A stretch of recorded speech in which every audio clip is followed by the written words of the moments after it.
Okey.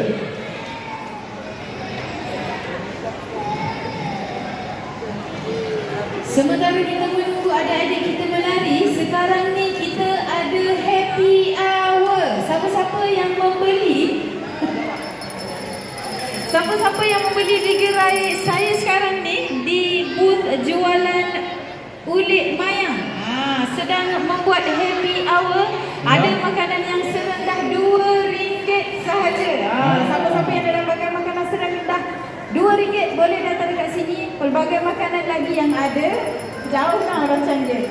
Macam-macam makanan ada. Sekarang ni ada mi goreng, bihun goreng, spaghetti ayam, kuih muih dan juga dessert. Serendah RM2 sahaja. Saya Eco Shop. Eco Shop, betul, Eco Shop. Eco Shop version makanan vendor. Betul. Selain daripada gagak, tengok token ni, tengok saya macam nak telan saya. Saya jadi takut.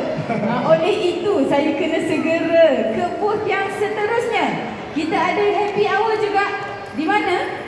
Tengok, apa yang happy hour sekarang ni? Kita ada melting cheesecake.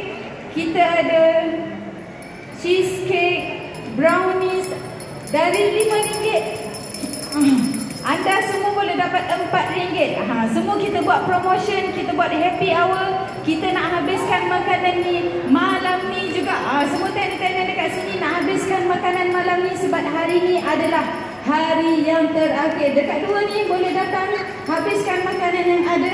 Seterusnya Abang Iwan. Okey, silakan. Saya silakan dulu nak buat happy hour. Dua je. Okay. Balik. So kita menari dulu. Lepas tu siapa-siapa yang ada promo happy hour, sila serahkan kertas ke apa-apa yang bertulis kepada MC kita. Boleh? Ya? Baik. So, adik-adik semua dah bersedia ke belum?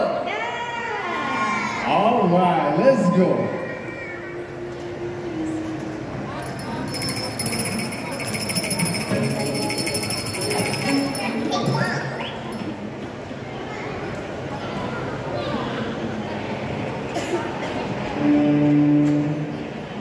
Kalau tak tahu ikut abang ataupun ikut Mr. Lulu, okey? Tepuk tangan.